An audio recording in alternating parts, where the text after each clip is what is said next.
I was arrested on December 1st, 1955 for refusing to stand up on the orders of the bus driver after the white seats had been occupied in the front. And of course I was not in the front of the bus as many people have written and spoken that I got on the bus and took a front seat, but I did not. I took a seat that was just back of where the white people were sitting. And in fact, the last seat, and the man was next to the window, and I took an aisle seat, and there were two women across.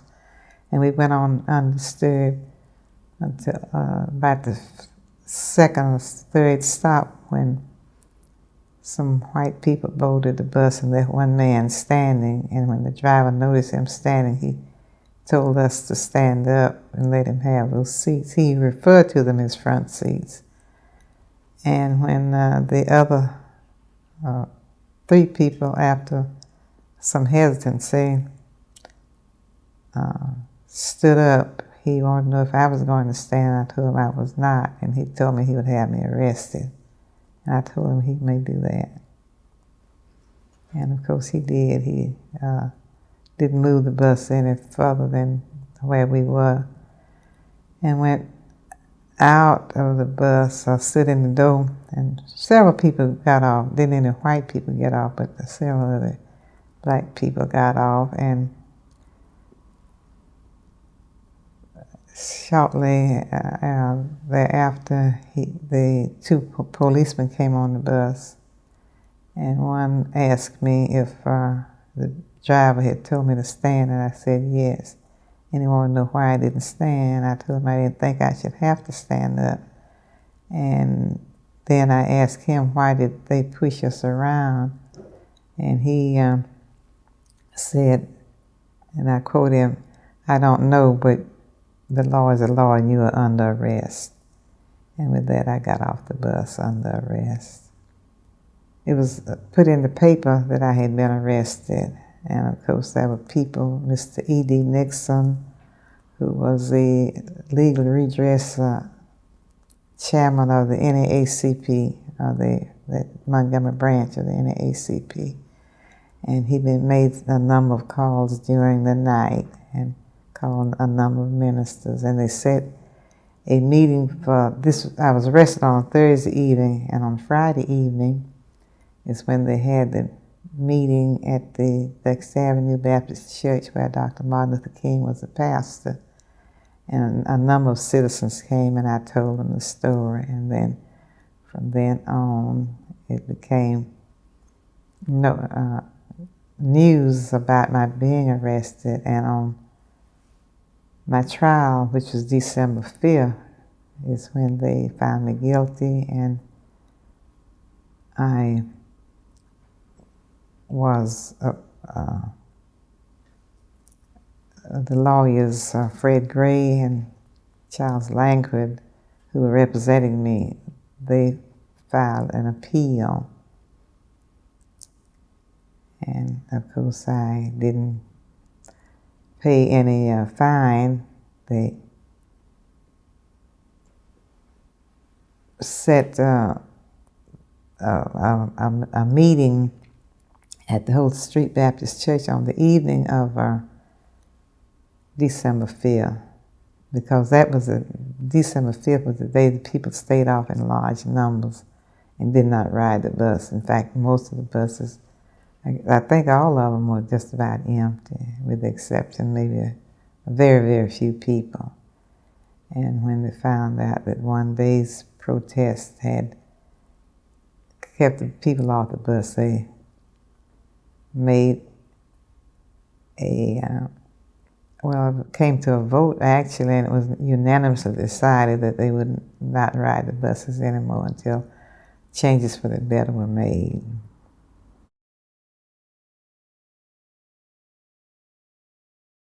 I don't remember feeling that angry, but I did feel determined to take this as an opportunity to let it be known that I did not want to be treated in that manner, and that we as people had endured it far too long. However, I did not have, at the moment of my arrest, any idea of how the people would react.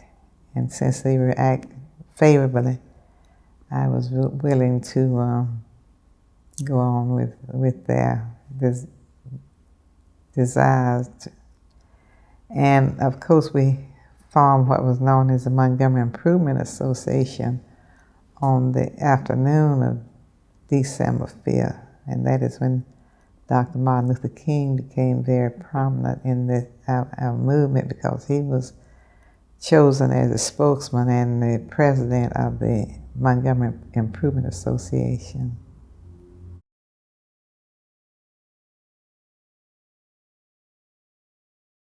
As I look back on those days, it's just like a dream, and the only thing that bothered me was that we waited so long to make this protest and to let it be known wherever we go that all of us should be free and equal and have all opportunities that others should have.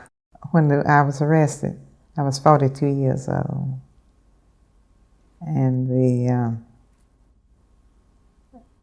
there were so many needs for us to continue to work for freedom, because I didn't think that we should have to be treated in the way we were just for the sake of white supremacy, because it was designed to make them feel superior and us feel inferior. And that was the whole plan of racially enforced segregation.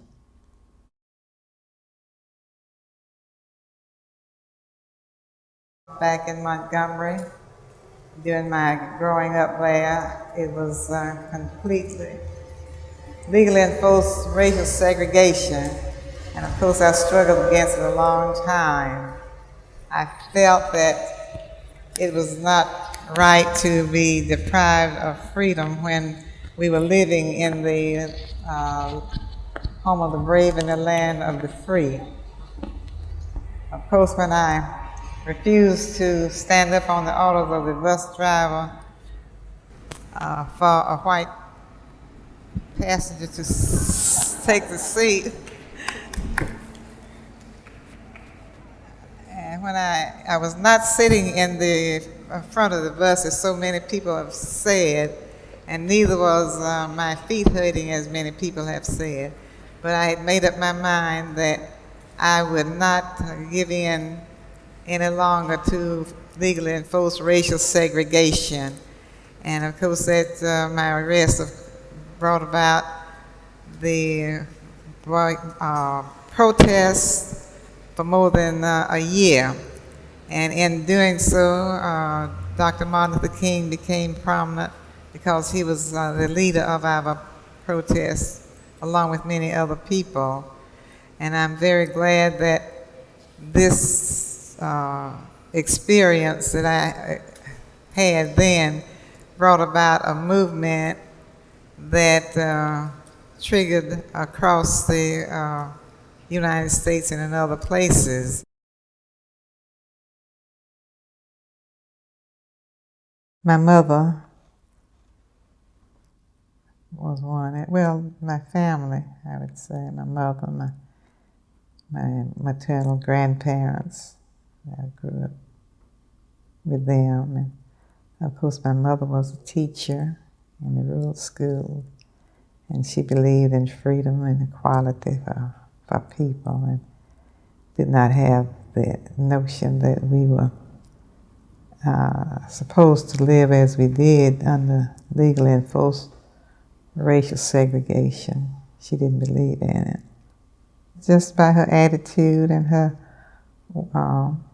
way she talked, and that we were human beings and we should be treated as such.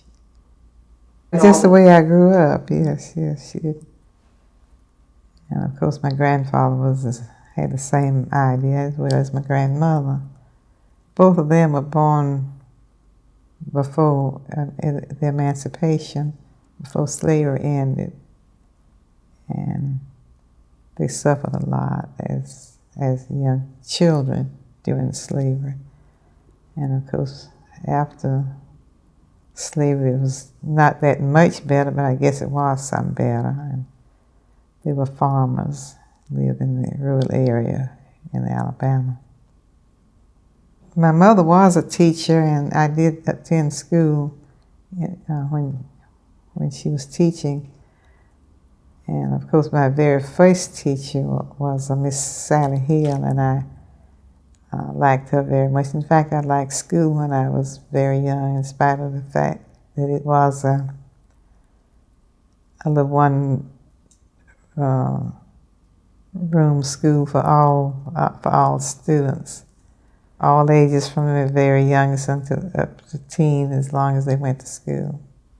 And it was only a short term, 5 months of the year instead of the regular 9 months of the year for us.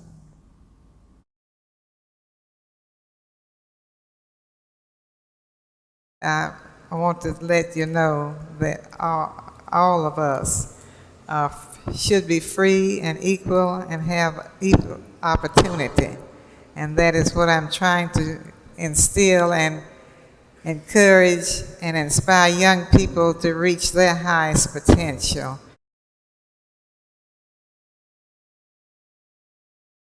We work with young people from the ages of 11 to 17, and our main program is the Pathways to Freedom, and we will be going from Memphis, Tennessee, through 10 other states and Washington, D.C., and in Canada. And it begins July 14th and ends August 8th. And we hope to take as many young people and their chaperones throughout these areas and stop and have workshops and programs. And they'll be traveling by buses rather. And we hope that will inspire and give them a sense of history, and also to encourage them to be concerned about their health, the history, and be motivated to reach their highest potential. And we always encourage them to have a spiritual awareness, because I feel that with the spirit within and our belief in ourselves and our faith in God, that we will overcome many obstacles that we could not with negative attitudes. I want to always think in terms of being positive and them being positive and believing in themselves and believing that they should be good citizens and an asset to our country and and to the world. And I believe in peace too, and not violence.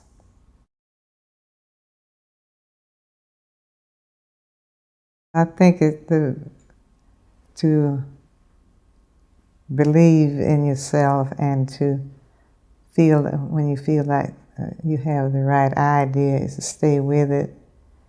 And of course, it all depends upon the cooperation of the people around. And since people were very cooperative and stayed off the buses, and from that, of course, we went on to other things. And I, along with Mrs. Steele, who's here with me, organized the Rosa and Raymond Parks Institute for the Self-Development. Of course, Raymond being my husband, who's now deceased, and he was another person who inspired me because he believed in freedom and equality himself. I think the American dream should, to have a good life and to live well and to be a good citizen, I think it should apply to all of us, and that it is the land of the free and the home of the brave, and I believe it should be just that with all people who can think of themselves as human beings, and that they will enjoy the blessings of the freedom of this country. We still have a long way to go. We still have many obstacles and many challenges to face, and it's far from perfect, and it may never be, but I think as long as we do the best we can to improve conditions, then more people will be benefited. I try to not think of those things that we cannot control, but I think if we continue to work with positive attitudes, that conditions will be better for more people.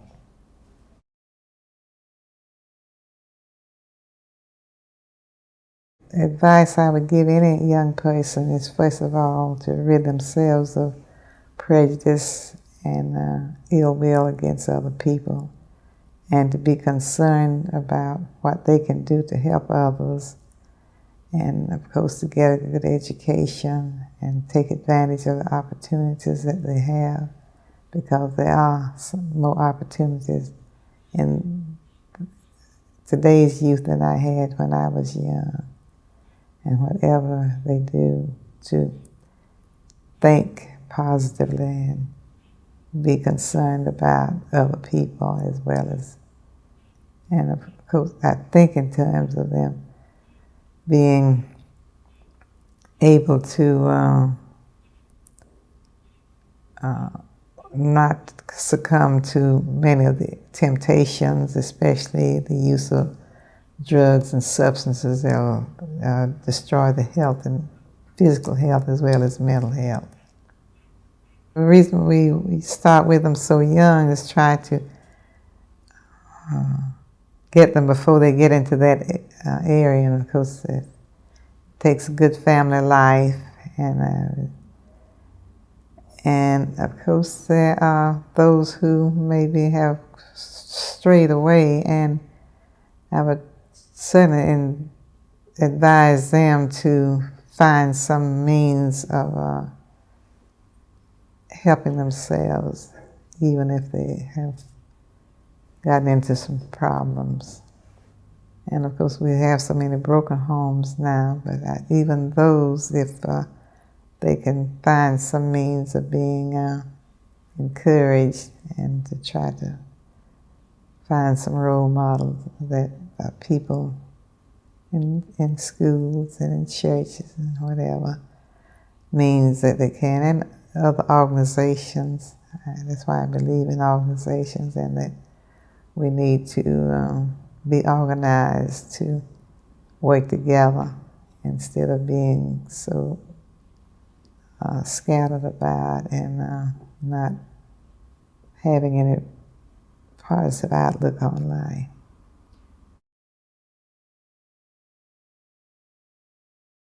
When I first met him, it was before I was arrested. I met him in August of 1955, and when he came to be the guest speaker at an NAACP meeting when I was secretary, I was very